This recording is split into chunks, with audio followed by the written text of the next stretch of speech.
તો મિત્રો હું આવી ગઈ છું ગિરનાર. આજે તો એવું થયું ને મને કહેતા હસવું આવે છે. આજે એક ભાઈ જાતો હતો જેનું નામ જીગો, પછી એને સામે ફાતડો મળ્યો. પછી તો એવું થયું ને ઈ જીગો ફાતડાનો ઘાઘરો ઊંચો કરવા લાગ્યો. પછી ભેન ઠોક ને ફાતડો વિફર્યો.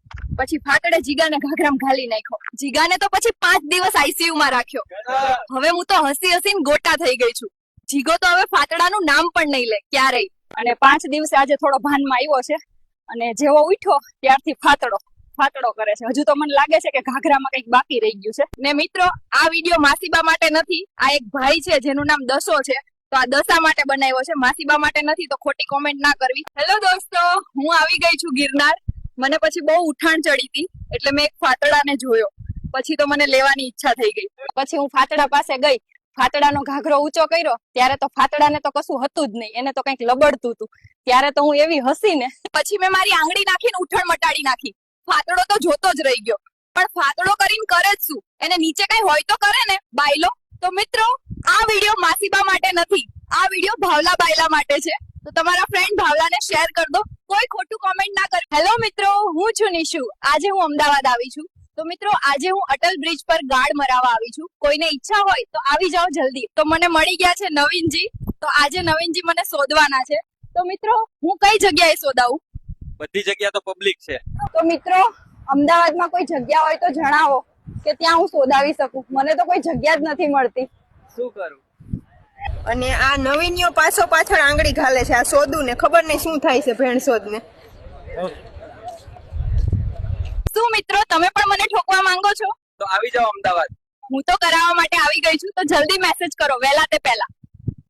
હેલો દોસ્તો, તો આજે હું આવી ગઈ છું મહેસાણા. પાછળ તો જુઓ ગેલ સફા મને કેવા લોઘે છે. ત્યારે બાપ ગોતરમાં છોકરી નો ભાડી હોય ને એમ કરે છે. મહેસાણા વાળા ખબર નથી કેવા છે, બધા લોઠા છે. છોકરી ભાડી નથી લોઘવાનું ચાલુ. સુધરો ગેલ સફાઓ, સુધરો થોડા. આવા ને આવા કેટલા દિવસ રહેશો? પાછળ ભાલો ને પેલી 2.5 ફૂટની ટેણી પણ ડોચિયા કાઢે છે.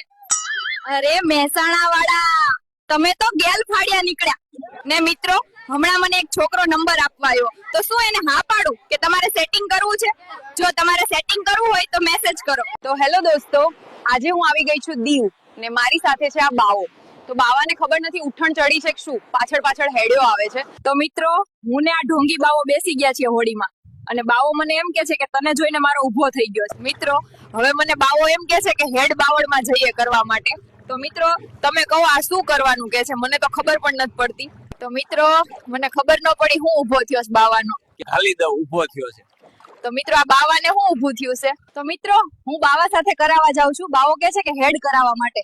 તો મિત્રો કામ કરવાનું કેતો હશે ને કે બીજું કઈ હોય તો કેજો, મને તો કશું ખબર નથી પડતી. અરે મિત્રો આ બાવે તો મને ઠોકી નાખી બાવળમાં. મિત્રો તમારે કેવાય ને બાવળમાં આવું થાય, મને તો ખબર જ નહોતી. હવે તો બળે છે પાછળ. હેલો દોસ્તો, તો હું ફરી આવી ગઈ છું અમદાવાદ. હાલ હું છું કાંકરિયા તળાવ. અહીંયા હું લેવા માટે આવી છું. તમે સમજી જજો શું લેવા આવી હશું.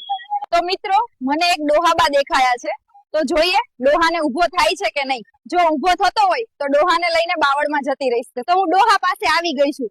તો આ ડોહાને તમે ઓળખતા હશો, યાદ છે? એમ કહેતા હતા કે મારું પાકેટ ને થેલી ખોવાઈ જશે. તો હા, તો મિત્રો આ એક લબાડ અને ઉઠણ ડોહો છે. આ બનાસકાંઠાનો કાતો વાવ થરાદનો. અને મિત્રો આને 2 ફૂટ લોબો છે, કુકવા પડાવી નાખે. તો મિત્રો મેં ડોહાને પૂછ્યું તમારે કેટલો મોટો? તો ડોહો મને એમ કે સામે પડ્યો ખાટલો ને તમને ઘાલું આટલો. મિત્રો આ ડોહો 1 નંબરનો નાગો છે.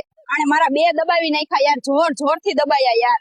આ ડોહો ખૂબ નાગાઈ કરે છે મિત્રો. તો મિત્રો તમે ખોટું ન વિચારતા, અને મારા 2 પગ દબાયા હતા, બીજું કઈ નહીં દબાયું. તો ખોટું લખતા નહીં, નકા હું તમારું હલાવી નાખીશ જો ખરાબ કોમેન્ટ કરી તો. હેલો ગેલ સફાઓ, હું આવી ગઈ છું આજે ગાંધીનગર. હું હાલ છું ઇન્દ્રોડા પાર્ક. તો આજે હું ટાંગા ઊંચા કરીને કરાવીશ, એટલે ઉલટું ના વિચારતા, એટલે પગને મસાજ કરવાની છે એનું કહું છું, બીજું કઈ નથી કહેતી. તો મિત્રો તમારે પણ મારા ટાંગા ઊંચા કરવા હોય તો આવી જાઓ. મિત્રો મારી પાસે એક પાટણના ડોહોબા ઉભા છે. એમને જોઈને એક ડાયલોગ યાદ આવી ગયો, મરદના માથે મેણું ને 78 રૂપિયાનું લેણું. મને તો બહુ જ રી ચડે, ઠંડા પાન બોલે મેરી જાન.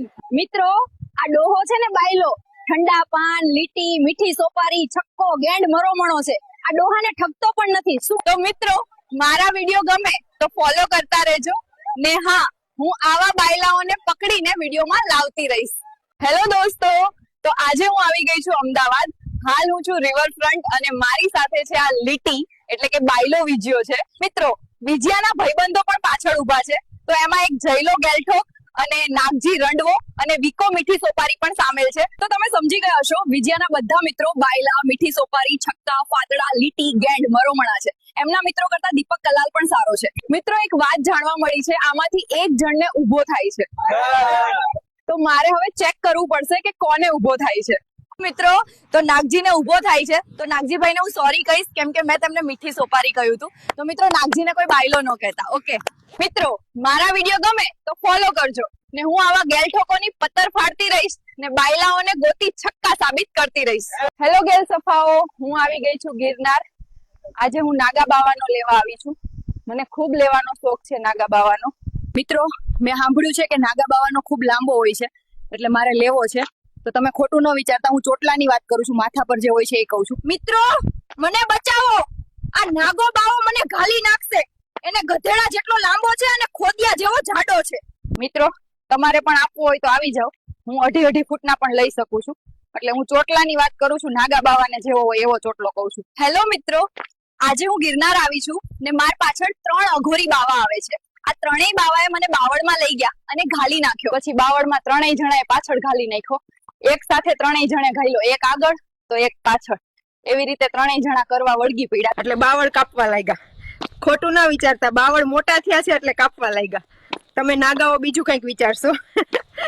એક બાવાને તો 3.5 ફૂટનો મોટો હતો, જાણે કે ઘોડાને હોય એવો. એટલે કે હથોડાની વાત કરું છું. મને તો ત્રણેય બાવાઓ ખૂબ જ ગમે છે. હું તો મોઢામાં પણ લીધો બાવાનો, એટલે કે પ્રસાદ લીધો ખાવા માટે. ખૂબ ટેસ્ટ સારો હતો, જાણે કે નમકીન જેવો ટેસ્ટ. ખૂબ મોજ કરી અમે બાવળમાં. હેલો મિત્રો, આજે હું આવી ગઈ છું ગિરનાર. આજે મારી સાથે છે આ ચંદુ બાવો અને આ ચંદુ મને ઘાલવા આવ્યો છે. આજનો ચંદુનો લેવો છે, એને 10 ઇંચ લાંબો છે. મિત્રો, એ તો દબાવીને ઘાલે છે. એટલે હું કેળાની વાત કરું છું, ખાવાનું કેળું આવે એનું કહું છું. મિત્રો, આ ચંદુ બાવે તો એના મિત્ર લબાડ પીકાભાઈને બોલાવીને બંને જણે મને તો કેળું આપ્યું ખાવા માટે. મેં તો બંને સાઈડ લીધું કેળું. યાર, પીકાભાઈને તો આખલા જેવો મોટો હતો કેળું. મને તો ખૂબ મજા આવી લેવાની. મીઠો મીઠો હતો કેળું. મેં તો ખાધું એટલે ભૂખ મટી ગઈ. દોસ્તો, જો તમારે પણ કેળું નંખાવું હોય તો આવી જજો. હું દબાવીને લઈશ, 2 જણ જોડે પણ લઈશ. કેળા ખાવા માટે જ છે, એટલે બીજું કઈ વિચારતા નહીં. હેલો ગણભક્તો, આજે હું આવી ગઈ છું ગિરનાર. આજે મારી સાથે છે આ ગેલ સફો ભીખલો બાવો અને આ બાવાને ઉઠણ ચડી છે. ભીખલો બાવો મને એમ કે છે કે મારે તારી સાથે બાવળમાં કામ કરવું છે અને મારો કાળો બાઇકનો સાયલેન્સર તને આપવો છે. તો મિત્રો, મને ભીખલા બાવા માટે ગીત યાદ આવી ગયું છે, તો હું ગાવીશ. તો તું ફાટી ગયેલ પોપટાનો છે, બીજવારો આયલા ભીખલા બાવા. તો મિત્રો, આ ભીખલો બાવો મને દૂધ પીવડાવશે. તો હું જાઉં છું દૂધ પીવા કાને. એને નીચે આવે ને એનું કહું છું, એટલે ડેરીનું દૂધ. હેલો દોસ્તો, હું આવી ગઈ છું ગિરનાર અને મારી સાથે છે આ ફાટેલો કોન્ડમ, એટલે કે રામજી બાવો. આને નીચે કાણું છે. રામજી બાવો મને કહે છે કે મારો ચાટવો છે. પછી મેં એને એમ કીધું કે આ રામજી બાવો એના બૈરાને પણ ચટાડી નથી શકતો, તો મને ઘંટો ચડાડે. સાલો 1 નંબરનો બાયલો બાવો છે. સાલો માદર ભગત. એટલે તમે ખોટું ન વિચારતા, હું કુલ્ફી ચાટવાની વાત કરું છું. તમે નાગા બીજું કઈ વિચારશો, પણ એ વાત સાચી છે. રામજી બાવાને નીચે કાણું છે. હેલો ગેલ ફાડિયાઓ, કેમ છો? આજે હું ગિરનાર પર છું ને મારી સાથે છે આ પિક્કીનો અમિતિયો. મેં એને એમ કીધું, તારે તો ગાજર છે બકા, મૂળો હોય તો જ કરવા દઉં. સાલાને ટટુડી તો 4 આંગળની છે ને વાતો કરે છે મૂળા જેવી. અમિતિયા, તૂટો ફાટેલા કોન્ડમની ઓલાદ છે રંડવા સહ. તૂટો ફાતડો છે, ઠોક મારી ના. બાયલો હે તું તો, તને તો ડોશીમાં પણ કરવા ના આપે. એટલે મિત્રો, ખોટું ને વિચારતા હું શાકભાજીની વાત કરું છું. ગાજર ને એવી તો તમે તમારા મોઢામાં ન લેતા બાયલાઓ. માંદર ઠોકો વા લપોડ.